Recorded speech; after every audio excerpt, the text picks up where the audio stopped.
সকল প্রশংসা মহান আল্লাহ তাআলার। গতকালকে ফেসবুকে একটা ভিডিও যেটা রীতিমতো ভাইরাল হয়েছে, আপনারা জানেন অভিনেতা সিদ্দিক, যিনি একসময় আওয়ামী লীগ করতেন, তাকে যেভাবে মারপিট করা হয়েছে পুলিশের উপস্থিতিতে। এখন কথা হচ্ছে এই জায়গাতে আমার যে বক্তব্য বা আমি দেখলাম এইটা নিয়ে অনেকেই ফেসবুকে যে যার মতো এখানে মন্তব্য করছেন, পক্ষে বিপক্ষে বিভিন্নভাবে এখানে আলোচনা সমালোচনা করছেন। শুনেন, একজন ব্যক্তি সে যে দলই করুক না কেন, প্রথমত যদি সে কোনো অপরাধ করে থাকে সে একজন অপরাধী, সে পুলিশের হেফাজতে যাবে, সে বিচারের মুখোমুখি হবে, সে শাস্তি পাবে, এটাই স্বাভাবিক। কিন্তু পুলিশের উপস্থিতিতে কোনো একজন ব্যক্তিকে বিচার বহির্ভূতভাবে আঘাত করা, এইটা কিন্তু আইন সমর্থিত নয়।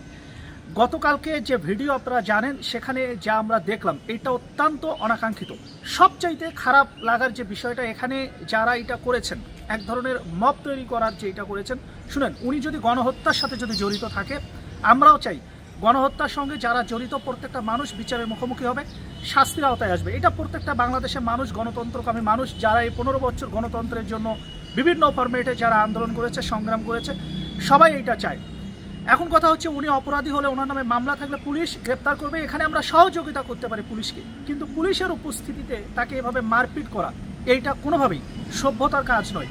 এখানে আপনারা জানেন, এখানে দু একজন ব্যক্তি তারা যেভাবে ছাত্র দলের পরিচয় দিচ্ছিল, শুনেন, তারেক রহমান কি কখনো বলে দিয়েছে আপনাদেরকে যে এইভাবে আপনারা আসামিকে ধরে নিয়ে এসে মারপিট করবেন পুলিশের সামনে? আপনারা যে এটা করেছেন এইটা একেবারেই সন্ত্রাসী কায়দায় যা করেছেন, এইটা বলতে গেলে সন্ত্রাস করেছেন। তারেক রহমান তো এইটা কোনোভাবে আপনাকে বলে নাই। এমনকি তারেক রহমান যে 31 দফা নিয়ে যুদ্ধ করছেন, যে 31 দফা নিয়ে প্রতিনিয়ত সন্তানের মতো মানুষকে বুঝাচ্ছেন, সে 31 দফার মতো কোথাও কি এটা বলা আছে যে বিচার বহির্ভূতভাবে কোনো একজন ব্যক্তিকে আপনি আঘাত করবেন?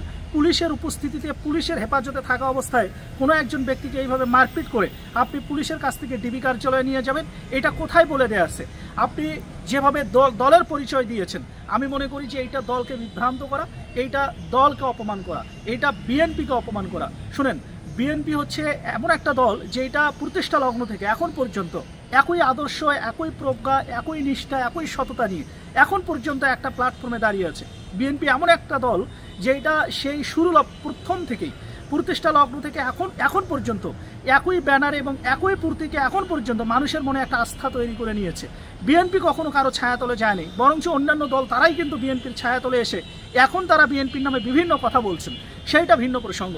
কিন্তু আপনি একটা দলের পোস্ট হোল্ড করে আপনি ফেসবুক লাইভে এসে যখন এই ধরনের কথা বলেন, এইটা আমি মনে করি যেমন বিএনপিকে অপমান করা, আমি মনে করি এটা তারেক রহমানকে অপমান করা, এবং আমি মনে করি যে এইটা শহীদ প্রেসিডেন্ট জিয়াউর রহমান যে বিএনপি প্রতিষ্ঠা করে গেছেন তাকে অসম্মান করা।